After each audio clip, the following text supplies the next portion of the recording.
আলবি এবং আলবির মা আমার মেয়েকে তিলে তিলে শেষ করে দিয়েছে। এভাবে কান্না করছে ইকরার মা। কাঁদতে কাঁদতে এভাবে আত্মচিৎকার করেছে ইকরার মা। তবে এখানে শেষ নয়। তবে ইকরার বান্ধবী গোপন তথ্য ফাঁস করলেন। দেখুন কি বলে। ওকে কে জানাইছে? নিশ্চয়ই ওকে কেউ জানাইছে, নাইলে ও পাশের রুম থেকে কিভাবে জানবে যে ও ঝুলে গেছে? আলবি নাকি তিথির সঙ্গে অনেক আগে থেকে পরকীয়ায় লিপ্ত। ইকরা যখন এই বিষয় টের পান ঠিক তখনই তার প্রেমিকা তিথিকে নিয়ে নেপাল গেলেন আলবি জন্মদিন পালন করতে।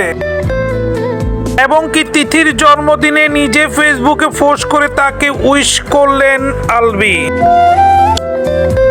এইসব দেখার পর কোনোভাবে মেনে নিতে পারে নাই ইকরা তাদের পরকীয়া। তবে ইকরার মায়ের কান্নার আহাজারি মনে হচ্ছে থামছে না। একমাত্র সন্তানকে এভাবে হারিয়ে কান্নায় ভেঙে পড়লেন। বলছি আমি ওকে ডিভোর্স করে দিই। তারপরে সে এর আগে আলবির কাছের একজন মানুষ বলল ইকরার সঙ্গে আমার একদিন আগেও কথা হয়েছিল। আলবি যখন তিথিকে নিয়ে নেপাল গেলেন ঠিক তখনই ইকরিও মনে মনে ভেবেছিলেন আমাদের সবাইকে নিয়ে নেপাল গিয়ে তাদের দুজনকে হাতে নাতে ধরবে, এমন একটি প্ল্যান ছিল ইকরার।